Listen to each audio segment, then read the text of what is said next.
Dicen que hay lugares donde el tiempo se detuvo, pero que todavía guardan ecos de lo que pasó ahí. En un pequeño pueblo del interior, existe una estación de tren abandonada desde hace más de 50 años. La llaman la Estación de los Ecos. Todo comenzó cuando, en 1972, un tren de pasajeros desapareció, sin dejar rastro en las vías que conducen a ese lugar. Nunca encontraron restos, ni vagones, ni cuerpos. Simplemente se desvaneció. Desde entonces los lugareños juraban escuchar, en las madrugadas, el silbato del tren, aunque ya no pasaba ninguno por esas vías oxidadas. Una noche, un joven llamado Andrés decidió comprobar si la leyenda era cierta. Armado con su cámara y una linterna, se metió en la estación justo a la medianoche. El lugar estaba en ruinas, bancos de madera podrida, carteles viejos cubiertos de polvo y relojes detenidos a las 11:46, la hora exacta en que el tren desapareció. De pronto, un viento helado recorrió el andén, y con él, un sonido inconfundible, el silbato de un tren acercándose. Andrés encendió su cámara y enfocó hacia las vías. No había nada, hasta que lo vio. Luces a lo lejos, un tren antiguo, iluminado, avanzaba lentamente hacia la estación. Pero había algo extraño. El vagón parecía transparente. Andrés sintió que debía esconderse, pero sus piernas no respondían. El tren se detuvo frente a él y las puertas se abrieron solas con un chirrido metálico. Dentro, se escuchaban murmullos, como conversaciones en un idioma incomprensible. Con un paso tembloroso miró hacia el interior. Estaba lleno de pasajeros, hombres, mujeres y niños, todos con los ojos vacíos, blancos como la niebla, mirándolo fijamente. Una de esas figuras se levantó. Era una mujer con un vestido de época, el rostro desfigurado, y le extendió la mano.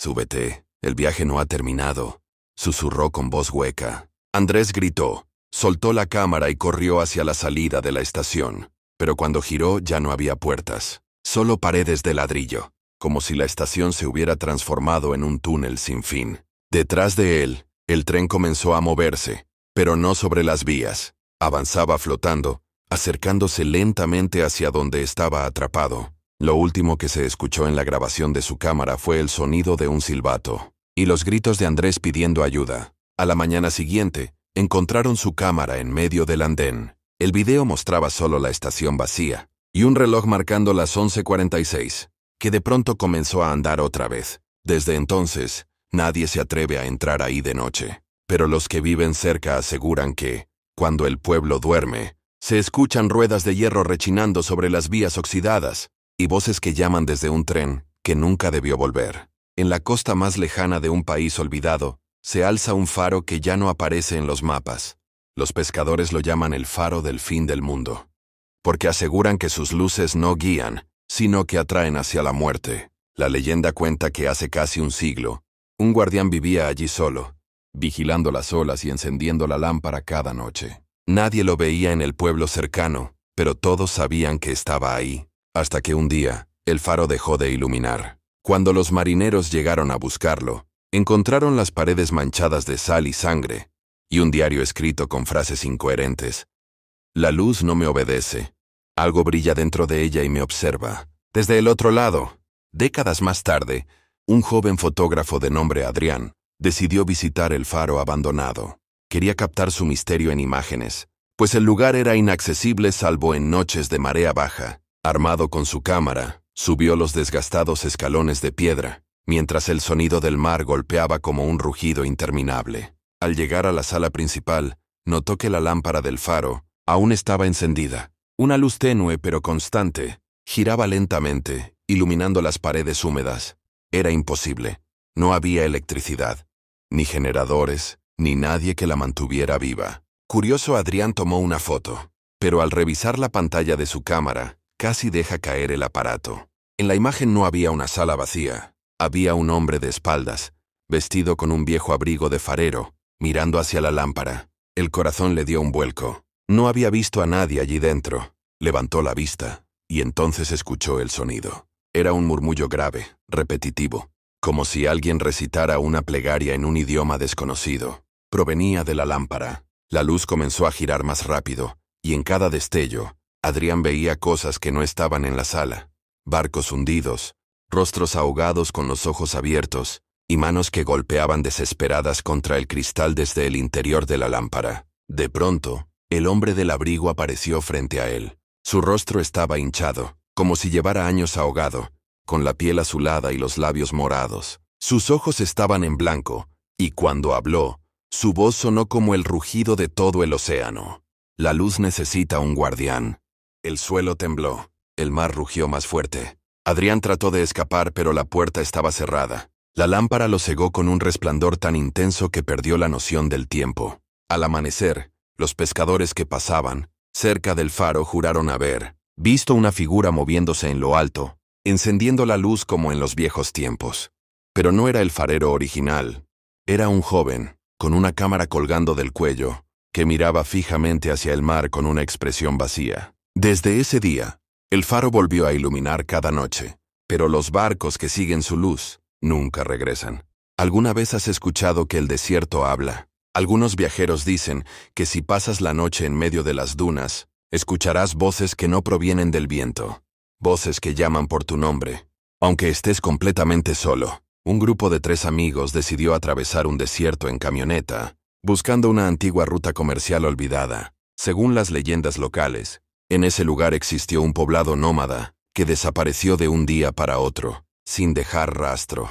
Nadie sabe si murieron de hambre, de sed, o si algo mucho peor los arrastró bajo la arena. La primera noche, los chicos acamparon cerca de una duna gigantesca. Todo parecía normal.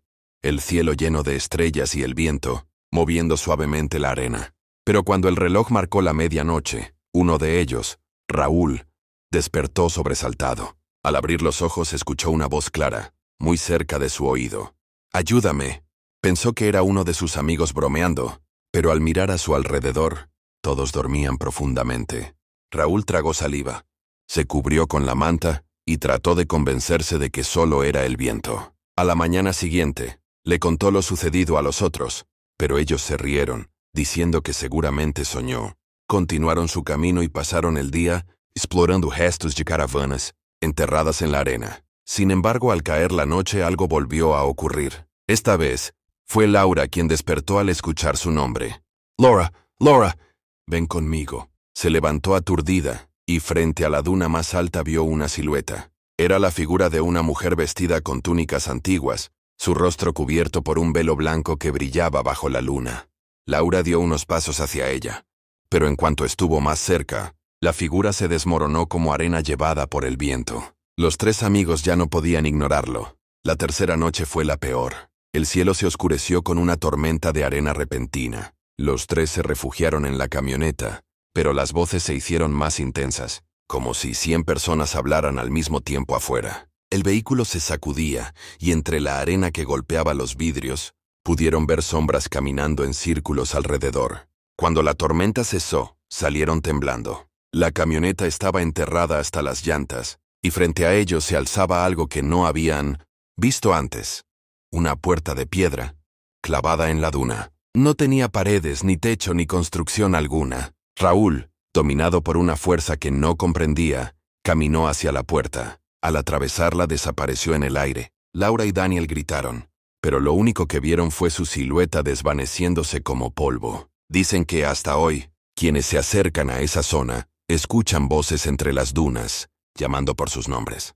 Algunos aseguran ver figuras vestidas con túnicas, y otros han visto puertas solitarias que no llevan a ninguna parte, excepto a la nada. Y si alguna vez te pierdes en el desierto y escuchas que alguien te llama, recuerda esto, no sigas la voz. Porque no es el viento, es el eco de los que nunca salieron. ¿Alguna vez te has alojado en un hotel y has sentido que alguien te observa, incluso cuando la habitación está vacía? Pues esta es la historia de un lugar donde esos escalofríos significaban algo mucho más oscuro. Mateo era fotógrafo de viajes, y durante un recorrido por un pueblo decidió hospedarse en el único Hotel Disponible, el Gran Aurora, un edificio antiguo de 3 pisos que parecía haberse quedado detenido en el tiempo. La recepcionista, una mujer muy pálida, le entregó la llave de la habitación 207, pero antes de subir, le advirtió algo extraño. No intente abrir las habitaciones marcadas con una X. Están cerradas, y es mejor que permanezcan así. Mateo no le dio importancia, pensando que solo eran cuartos en remodelación.